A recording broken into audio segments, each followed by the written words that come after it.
So I think we'll start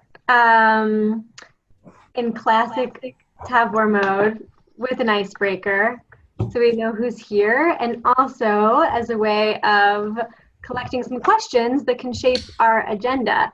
So I think I've met all of you, but just in case, for the parents, my name is Amit. It's my pleasure to be the executive director of Tavor, and this will be my third summer in that role. And I am so thrilled to be, helping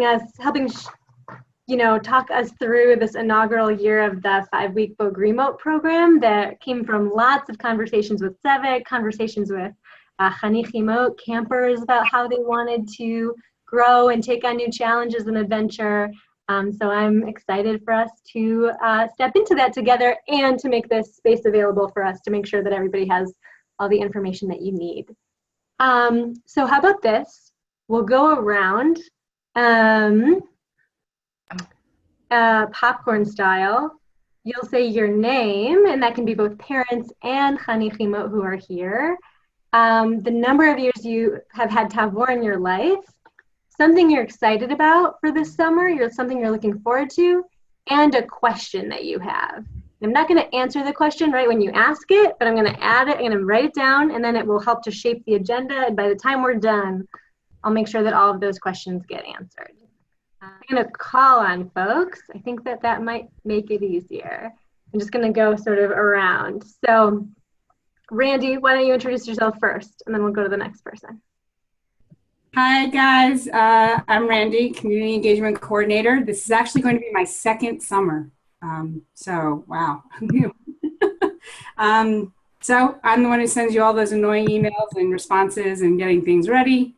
And I look forward to another really incredible summer. Beautiful, great. All right, the Jansons, you're next on my screen.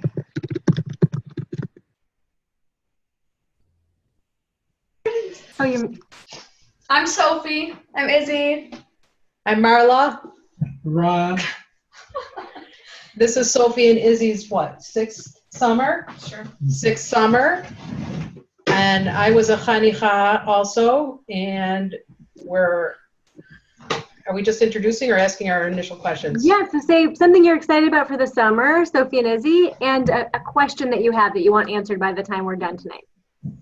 I'm excited to meet my second session food stock because I've heard a lot about them and I know that they're really great people. Oh, okay. I'm excited to see what we're gonna do during intersession and just that whole transition. Great. And any questions that you have? If you don't have one, that's okay. But if you are coming in with a question. Well, I don't have one yet. Not right now. Okay. The Klugers, you're next on my screen. I'm Milan. I'm Dana. How many years? I think it's been 6 years, 5 years, 5 or 6 years. I think I'm most excited for Teal. Teal sounds fun. Cool. Wonderful. And then a question? No, I don't think we have questions. Oh my gosh. Okay, easy. All right. The Kozlovskis.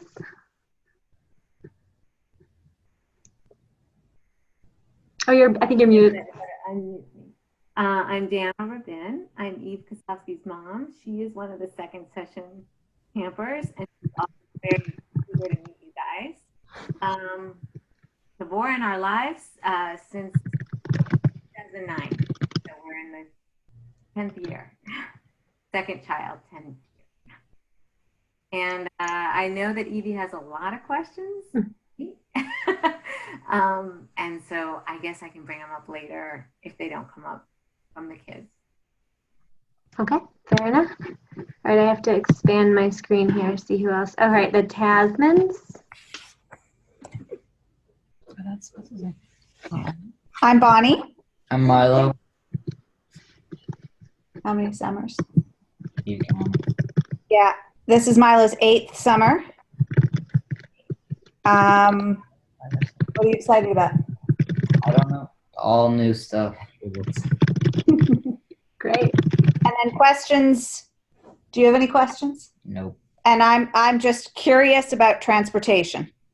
Oh, well, we've got that. We got that figured out. We'll share that first. That'll be one of the first things we chat about. Great. All right, the banks. I'm Asher. My parents aren't here because they have 2 other kids they're taking care of. Fair enough. This will be my 6th summer at Tavor, I think. And I'm really excited for, I guess, intercession and to see what we do and Teal. And Asher, do you have any questions? I do not have questions. All right. Okay, the Batkins, you're the next box in my view. Yeah. I'm Jonah. And I'm Deb. This will be my 6th summer. And I'm really excited to meet more second session futsal mates. Great. And Jonah, do you have any questions about the program? Something you want answered tonight? We have I have a logistics question, which is just about laundry, how, I guess I haven't looked at the packing list yet, but trying to sort of imagine 5 weeks of stuff and laundry and all that kind of very boring logistics stuff. But important, and we'll get to it, definitely. I wrote it down. Thank you. I see the Sussmans. Okay, go ahead. I'm Matan. I've been going for 6 years, 5 years. I'm Mira. And yeah, I'm excited for Teal and Intercession. Those look awesome. Matan, are you excited for bread too? We know you're bread. I'm eating bread right now. You didn't hear that no bread for 5-week Bogrimot, there's no bread? I did hear a rumor, so I'm just Okay, we didn't put that on the Facebook, I guess. Coupa. Amy, I see you right now, but I know I saw Joel and Josh before in a different We're all class. here. We're just in 2 different cities tonight, so Okay. join separately. Why doesn't Joshua go first and then we can? Yeah. Well, my dad already said I'm Joshua. I've been going, is it going to be my 5th or 6th year going? I think you're 5th. Yeah. Yeah, so my 5th year at Tavor. And one thing I'm excited about is for sure to get to know my first session futsal. I've definitely got to meet a few of them at Fall Sem and Spring Sem, but just meeting the rest of them I haven't met yet, getting to know better the ones I've already met, and trying to think of a question. Maybe what we're gonna do during intercession, or I know 5 weeks is a really long time, and I don't know if everyone has been away for that long, if there's a time we're able to see or communicate with our family or something. I don't really know the deal on Visitors Day, but All right, great questions. Thanks, Josh. Amy, do you have some questions? I don't, but I'm Amy, Josh's mom. Cool. And I'm Joel, and as of yesterday, the newest member of the camp committee, so I'm super excited to see each and every one of you. We're really, really excited on the camp committee about the Bogrimot program this summer, especially with the addition of new kind of programming in the Teal, which I'm sure Amit will tell you all about. So I probably have fewer questions, but I've got more excitement than maybe everyone else. Thanks. Wonderful. All right, let's see. Everyone's kind of popping around. So I think I see the Handelmans. Hi, I'm Max. I'm Al. And I've been associated with Tavor for 38 years. This will be my 7th summer. I think I'm very excited for Boku, planning that, and also having our whole futsal be together. I don't have any questions right now. Okay. I see Aaron. Aaron Parkins.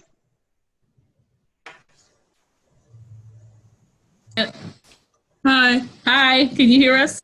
Yes. Okay, go ahead. I'm Aaron. And this is what year? My 3rd year. Third year. Questions? Okay. I'm Andrea, Aaron's mom. No questions. I'm just interested in finding out how everything goes. We love Tavor, and that's it, really. Beautiful. All right, Gilia. Okay, got it. Hi, I'm Gilia. I'm Sarah. This is my 6th year at camp. And I'm really excited to see everyone and just spend another summer. It's just 7 minutes. It'll be great. Beautiful. Any questions? What are we gonna do with the shtachim? Like, cause I know when we come first session, it's like in the Bogar Shetach, and then I don't know what's gonna happen. Interesting sessions. Yeah, that's a great question. I've added it to our agenda. The Schwartz family. Yeah, this is Matt. I'm Aviella Schwartz's dad. She's at soccer, but I don't know how many years she's been going. 5, 6, and her brothers are both going to be there this summer too. Oh, nice. Amitai and Eitan. They might come through here. And our house flooded, so everything's kind of a mess if you see in the back. Sorry to hear that. Oh, it's okay. It's fine. We're going to get new floors and stuff. Oh, good. It happened on my birthday, so happy birthday to me. Yeah. Well, do you have any questions that you're bringing to the call? No, I'm kind of in listening mode because Ronit is, that's Aviella's mom, is more involved with the day-to-day stuff with camp. So I kind of just wanted to listen in and hear what the plans were. I know Aviella's very excited and she has a long shopping list that she's been trying to slowly take care of. Okay. Let's see, who else is here?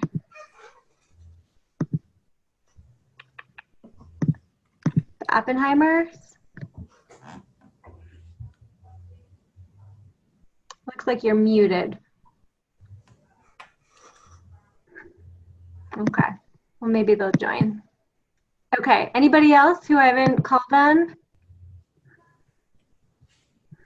All right. Okay, we'll get into it then. So big ideas is we're excited, for this new program, as I mentioned. I want to kick it to Randy, who's going to just talk about transportation really quickly, and then I'm going to dig into the schedule and the program. So transportation, there is, one second as I pull it up. You have a Chicago van. This will have a pickup in Skokie at 7:45 a.m. Central. Departing at 8 for a pickup at Hammond at 9:15. And then on your way to camp by 12:30 for, what is it, usually tomato soup and grilled cheese sandwiches. And then for our Ann Arbor families and Detroit families, we have the Detroit bus picking up at Adat Shalom at 9 a.m. and then on to Ann Arbor at 10 o'clock with the JCC and back to camp at 12:30. Cool. Thanks, Randy. So the big idea is it's the same arc, the same rhythm of transportation that you're used to, just a different day. Right. And if there are folks who are flying in and need some support getting picked up from an airport or need to get connected with somebody locally and perhaps spend the night before the program starts, we can help you make that happen. So just shoot Randy a message and we'll figure that piece out with you. I'm sorry, is this for between sessions, intersession, or before camp? And this is just on the way to the beginning of the session on the 30th and the way home. There's no transportation in between because they're staying as the program doesn't stop. Okay, so just to confirm, we're not going home, or there's no option to go home in the middle of the 2 sessions? That's correct. Okay, got it. Thank you for clarifying. Yes, we're just complicating Campminder even more. So sorry about that, but it will be worth it. Okay, so let's talk about the program a bit. As you likely noticed from looking at the calendar, you're arriving for the last week of first session. And how that's going to work is that really that first week of the program, while you're integrating and you'll be participating with Tavor generally, it's really a Kfutza seminar and really a skill building opportunity for you to get to build all of the skills that you'll need to have a safe, wonderful, enriching Tiyul experience the next week of your program. So you'll do Zman Chadash and some of the other classic times of day with everybody else. But you'll also be pulled out and be with one another a bit more than you normally would be, doing a variety of different things, including some like campcraft skills, some basic first aid, some leave no trace skills, doing a practice hike to feel good about your gear and your clothing and to work through all of the opportunities and challenges that are sort of inherent in adventure work together, thinking about how are we going to work together as a team when we all walk at different paces? How will we decide who will lead on what day? And sort of thinking about those things ahead of time so that you can really hit the ground running together when you're on Tiyul. You'll also be, doing a lot of your bonding and communication, skill building and that sort of thing together during that first week. So the first week you're at Tavor. And then the intercession week, most of it is actually the big Tiyul. So that's where you'll be for most of intercession. And I'm going to talk you through the Tiyul a bit in a minute. When you come back from Tiyul, you're going to have one full day at Tavor, 2 nights, with just you, the Madats, and the Tzevet there for intercession. So that's still being planned, but that's the time that you'll have at Tavor during intercession, having the place to yourself prior to the second session campers arriving. Then during second session, it'll really feel familiar to you. It'll feel like how Bogrimot has shown up and the opportunities that Bogrimot has had programmatically and otherwise during a normal session. So really a lot of the big moving pieces that are new are happening in that first 2 weeks. They're sort of front loaded in the program, and then you integrate and take on the Bogrimot role that you are familiar with in the second session of the program, or the last 3.5 weeks of the program. Any questions about that before I talk about school?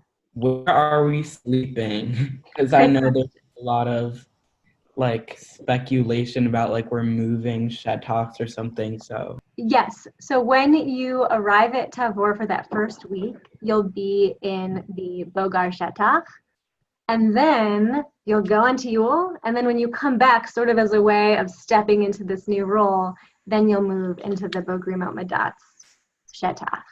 So you will be in 2 different places, but it works out really well because you're going to be going through all of your stuff, packing for Tiyul, and then we'll move your stuff for you, and you'll set up when you get back from Tiyul. So it'll be a nice kind of transition opportunity. So I'm gonna dig into Tiyul now. Have any of you been to Pictured Rocks National Lakeshore, perhaps with your families or? Okay, great. So it is one of the most beautiful places I've ever been. It's gorgeous. Oh, okay, great. It's a national lakeshore. It sits along the southern shore of, part of the southern shore of Lake Superior. It is sort of a meandering trail that goes through beautiful views of cliffs and coves and beaches, some of which are pebble beaches and sand beaches and rock beaches. It's really striking, and it has a really beautiful and accessible hiking trail.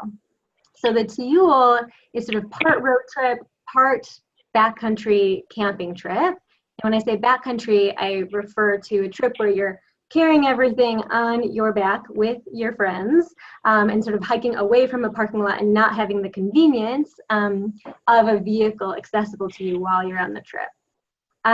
So the way that the trip's going to work is it's 5 days, 4 nights. You're going to leave Tavor, head up to Wilderness State Park, which is Michigan State Park, and they have these incredible old cabins that were built by the Civilian Conservation Corps, and which was a part of the New Deal program. So you'll go up there, which is about halfway, or a little bit more than half of the drive, have a night together. That's front country camping. So you'll be in the cabins, but you'll have the vehicles accessible. It'll sort of be the staging area where you'll do your last preparation for the trip together and have a nice night camping in the cabins. And you'll head up to Pictured Rocks the next day, across the Mackinac Bridge into the Upper Peninsula.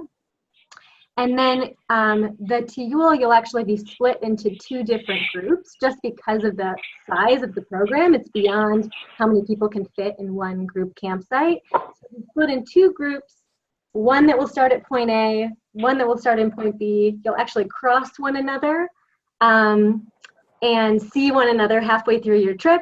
And then one of you will end where the other's begun and vice versa. And you'll spend 2 nights camping along the shore of Lake Superior. All of the campsites are along the lake, so you'll have an opportunity to swim in the lake, see the lake. You're going to be hiking along the lake. And prior to the trip, you'll learn all of the skills that you'll need, to have a healthy, safe, wonderful experience. So after you come out of the backcountry, you'll get back into those same vans and come back down to Wilderness State Park, which again will sort of break up the drive, so you're not having to drive too much on one day. You'll spend the night there and then head back to Tavor to have a Shabbat at Tavor during intercession before everybody else comes to camp as a part of second session. So I'll pause because that was a bunch to chew on and answer any questions that might have come up about Tiyul.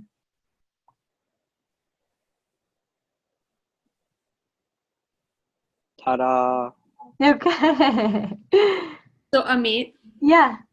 So obviously, weather can have an impact on such a trip, and I know that there have been, just on regular Tiyul in the past few years, there have been several times where planned trips kind of ended up having to have drastic replans because of horrible weather and things. So is there a second kind of backup plan, or especially when will be particularly much further away from camp than on sort of a traditional Tiyul? Sure. So we do have a little bit of flexibility if something really unusual was in the forecast. We have some flexibility if we wanted to start the trip a day earlier or shorten the trip or something like that, and we could make that call.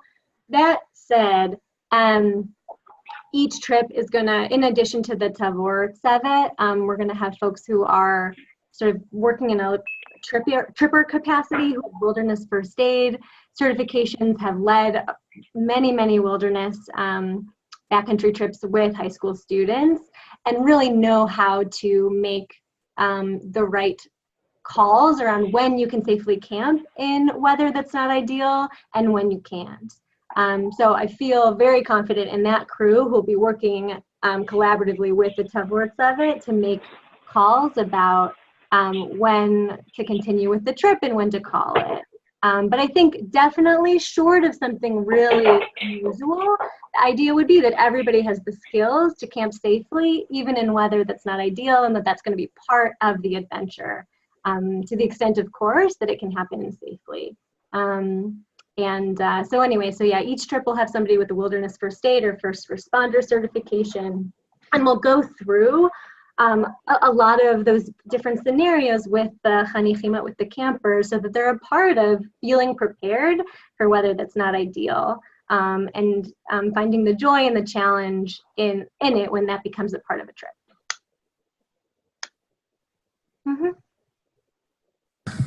All in all, how long is the trip? 5 days, 4 nights. You'll leave Tavor on the morning of the first day, and you'll return, I would say, mid-afternoon, early evening on the 5th day. What kind of communication should we expect as they're on this Tiyul throughout? That is an excellent question. We're still shaping, and it would depend a little bit on service. What I'd imagine is I'll be in touch with folks, and we would do, as far as photos, is sort of a big dump storytelling at the end, and that in general, that you would just assume the trip is happening as the trip is happening, and then we would tell the story of it when they return home. And that certainly you would hear from me if there were any incidents or anything that you would need to know about, but that otherwise you should assume that the trip is happening in a safe, wonderful way that's full of the challenge that Yule, is inherent into Yule. But there wouldn't be day-to-day updates to parents during the trip. Amit, you kind of touched on this when you're talking about the prep, but what kind of I guess what kind of like training and so forth, like campsite safety and so forth, are the kids going to get before they hit the trail, as it were? Yeah, absolutely. So like I said, so each trip will have somebody who's trained, if not multiple people trained in wilderness first aid and wilderness first responder certification, and who have led wilderness trips for campers. So they will sort of be the backbone of sort of managing, facilitating the arc of the day and walking people through what it means to set up camp safely, where to set up your tent, how to cook in a way that is environmentally sustainable, how to wash in a way that's environmentally sustainable. All of those things will sort of be lessons in themselves, but we're going to be going over those things in that first week when we're all together at Tavor. So we'll do a crash course in Leave No Trace. Folks will learn about how to brush their teeth in a way that does as little damage as possible to the environment, cook with the backcountry stove, and sort of set up camp in a way that's efficient and thoughtful, how to pack their packs in a way that's efficient and thoughtful. All of that will front load, and then you'll have folks along the way, of course, who are able to help people as they have questions. So packing list, I wanted to make myself available to go over any questions that people had about it, because I think one of the keys when you're hiking and when you're removed from a vehicle is being prepared and having the gear and the clothing that's going to ensure that you can safely and enjoyably be outside in a variety of different weather experiences. So I have put a pretty comprehensive list together. Perhaps, hopefully you saw it, but if not, we can certainly send it to you again. And I just wanted to be available for any questions that you have rather than go through the list. I'm hoping you have it and we can talk through any questions. When my daughter tells me that her Blundstones are hiking shoes, I believe her. No. And I don't have them, so I can't speak from experience, and I know that people wear them all the time and wear them for many, many hours. My sense of them is that they might be too warm to comfortably walk in for many hours a day, and I would be worried about blisters. What I would think is better is actually just a breathable, rugged hiking shoe, or even like a trail running type shoe. It does not have to be a leather boot, a Gore-Tex boot, anything like that. But you just want a really solid hiking shoe that has a good tread on the bottom, that's going to breathe a little bit, that you've already worn in, so that you're not wearing it for the first time when we're on this trip. Or the days are not enormously long. It's a good sort of intro trip for folks to have, but I want to make sure that your feet are comfortable. And I don't think the Blundstone is going to be the right call, based on my experience. Should the shoes be waterproof in case there's any rain, or what should we bring for rain gear? Great question. So your shoes don't have to be waterproof. What I recommend is 2 pairs of shoes, the shoes that you're going to be walking in, which might get a little bit wet, and that's okay. You're going to bring extra pairs of socks so that it's going to be okay if they get wet. And then a lightweight old gym shoe or Croc or Teva or Chaco, something that you're going to change into at the campsite, so that even if your shoes get a little wet during the day, you can change out of them, put something dry on, put some nice socks on, and then it's okay. They're just going to sit there. They'll be wet. It's only a 3-day trip. You'll put them back on in the morning, but you're going to have nice sort of wool, smart wool, or some other kind of sock that's going to be an okay sock for your foot to be wet with. So it's important to have 2 pairs of shoes, one that you're going to be walking in during the day, which I have down here, something with a strong tread, something breathable, comfortable with a little bit of ankle support, and then something you can change into when we get to the campsite that's just going to be a comfy shoe that you feel comfortable going in the water in, or being on the beach, using when you're on the beach and the campsite and that sort of thing. So this is kind of random, but like on the packing list, there were a lot of like bags listed. So how many bags should we bring? The big idea, and this is sort of a key in thinking about packing for a trip, is that when you're packing your bag, you want all the stuff that's going in the bag to sort of be in its own bag, because it helps to prevent it from getting wet if it were to rain during the day and you're hiking. So I say a bag that your sleeping bag is going to go in, because it's going to keep it protected. You're going to line it with a garbage bag, and I'll show you how to do it. But then you want to put it in another bag because it's going to just help kind of get it really small. So on one end of things, you can make it work with the garbage bag. On the other, if you have a stuff sack, if your sleeping bag came with a stuff sack, some sort of water-resistant light material, you should bring that because it's helpful, it's tear-resistant, it's another layer that's going to protect from moisture, but you don't have to go out and buy stuff sacks. If it came with your bag, you should bring it, but that's not something you should spend money on. We can make it work with some industrial strength trash bags. So I think the idea was I wanted your night clothes in one bag, I want your sleeping bag in a bag, and then we'll do a lot of Ziplocs for things that are accessible that you also want waterproofed. So really just 2 main bags. Okay, so it said like a backpack, the big backpack, and then it says something about a smaller backpack. Yes, I'm sorry, I misunderstood the question. That's so okay. I was referencing the bags that are going to go in your hiking pack. Yeah, in addition to that, so a day pack probably like you bring to Tavor anyway. Whatever you bring on the bus is sort of your personal bag that has your stuff in it. So you want a day pack because that's going to be what sort of you have with you on the van ride when we're driving to the various campsites. So just your accessible stuff that will, a lunch, a book, a warm layer, something like that. Just a normal day school backpack. And then the big item that is the item that you don't normally bring to camp is a hiking pack. And so I'm recommending 30 to 45 liters. If you have a 55 or 65 or 75 liter bag lying around that you have, that an uncle or an aunt or somebody has, bring that. We can always make it smaller. I just would like for it to, at minimum, hold 30 liters so that there's really going to be enough space for you to pack all of the things that you need and also hold some of the group's gear.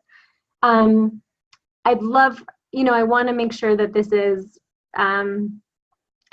financially accessible and that folks don't feel like they have to go buy a new hiking bag.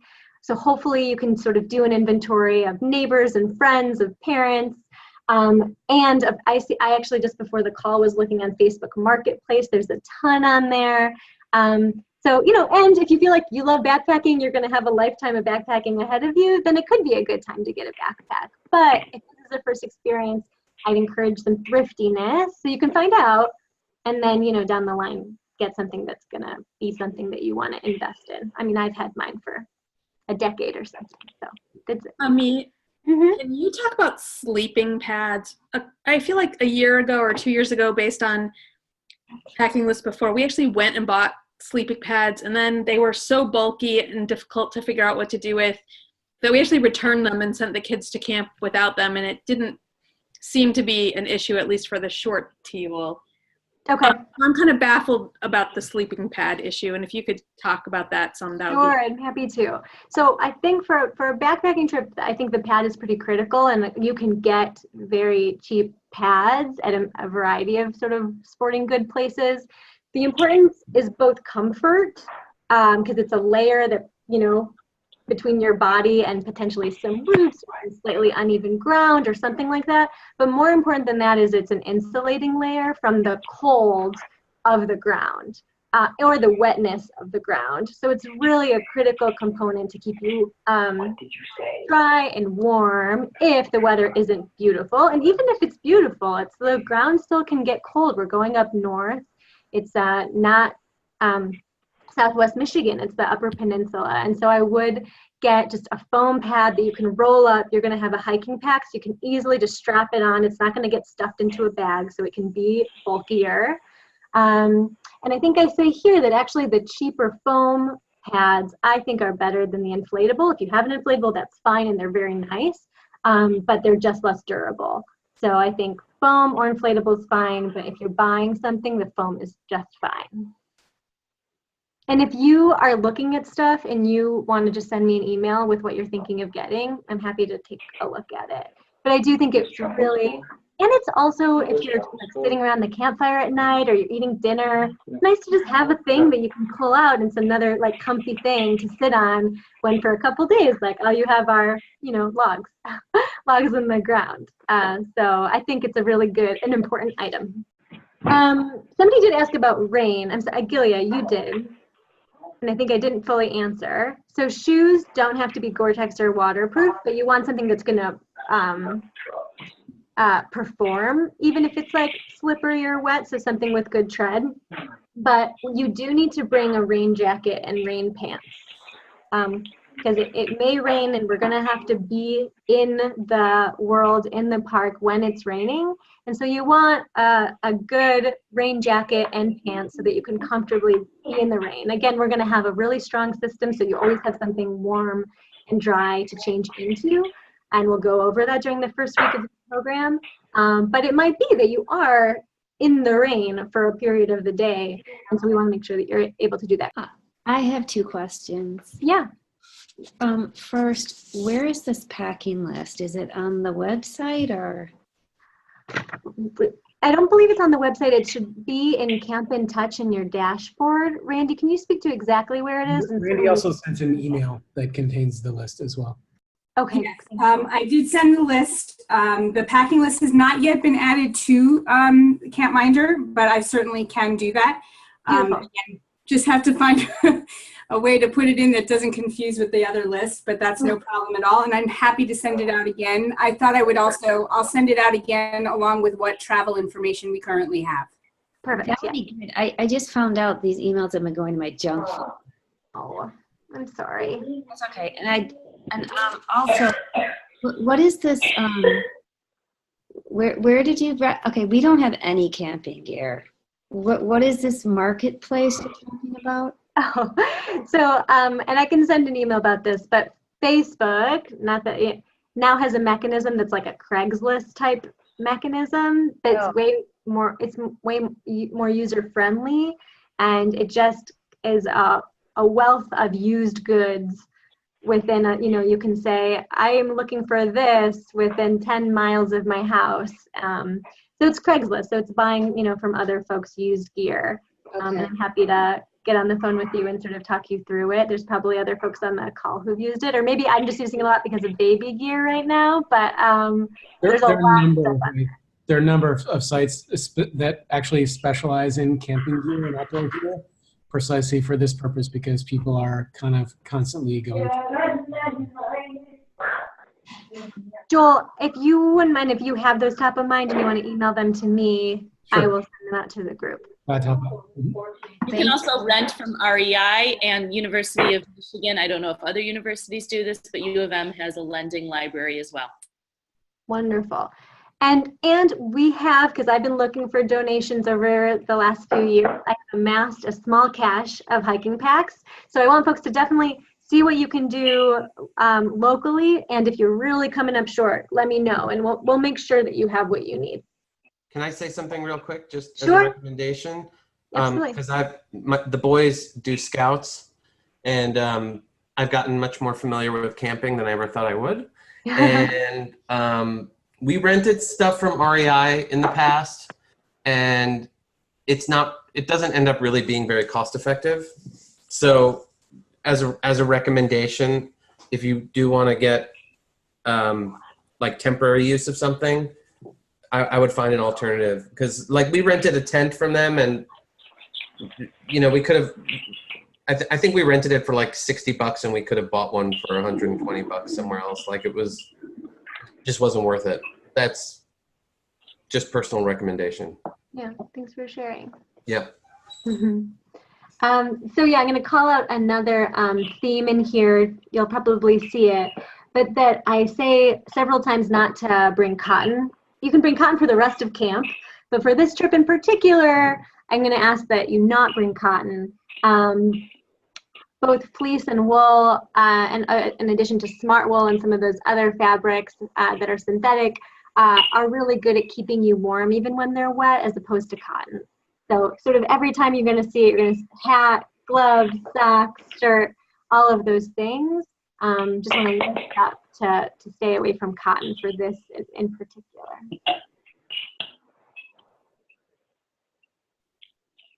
Any other questions about the list? Okay, wonderful. Let me take a look at my, so that is the agenda. I wanted to make sure that we went deep into Yule, deep on the packing list, gave everyone a sense of what the trip was. So just want to take another couple minutes if there are any questions that I did not answer, and I'm going to go up and see. Oh, laundry, didn't answer laundry. Laundry's happening twice. So the classic packing list that you're used to plus the Yule packing list will be sufficient. Because whereas you had one laundry usually for a 3 or 4 week session, we're going to have laundry opportunities twice, and once right after Yule. So hopefully that's helpful, and I'm happy to go more in depth if you'd like. Once is after Yule, and once is when the rest of the second session Chanichimot are doing laundry, so sort of right in the middle.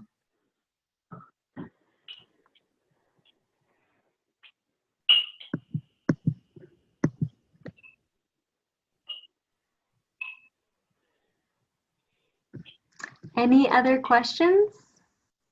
Amit, are you suggesting that maybe you pack part of the big duffel for camp and then separate, even before they get to camp, separate out the stuff that we think is going on to Yule, since it's right at the beginning of the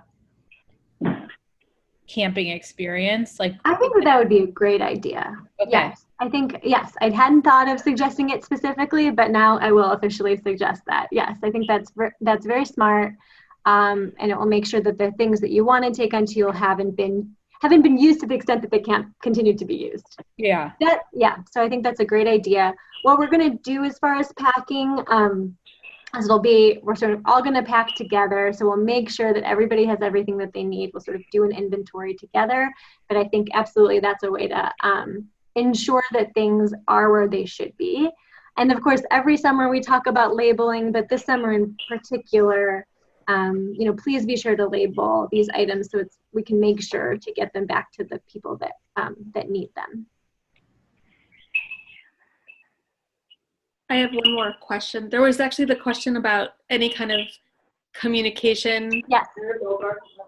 Yes. So what we are playing with, we haven't figured out all of the logistics, is a phone call after the experience. So we're still kicking around sort of exactly what that looks like. We think that it'd be a really wonderful time for folks to connect, tell the story of their adventure, recognize that it's a longer time to be away than the other sessions, and want to create some sort of opportunity to connect. But that also, allows for folks to be present and to celebrate with one another. And so we know it's tricky.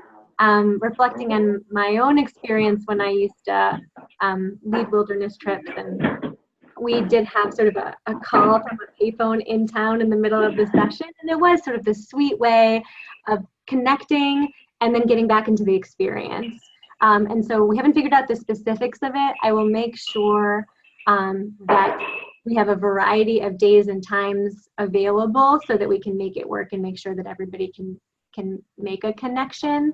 And so I'll be in touch with folks as we figure out the specifics of that. But that's what we're thinking, is that sort of during that intersession time before the other campers come back for second session, but after Yule, as a part of that sort of after the initial reflection, processing, being with one another, then having an opportunity to make a phone call home.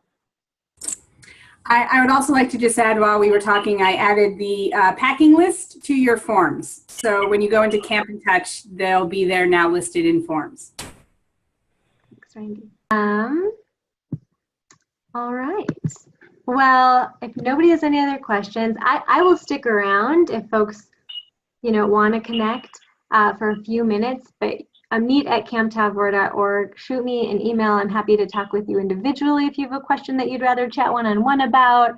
I'm excited for everybody who's on this call, for our Chanichimo and for our parents, and I'm so thrilled that folks are taking this on and wanting to step into new adventures and take on new challenges and build new skills. And I'm excited to be a part of this with you this summer and to see you all in just a couple of months. So definitely don't hesitate to be in touch as you have questions. I'm going to send some of those resources along that Joel mentioned, and we can also send the packing list along again as well.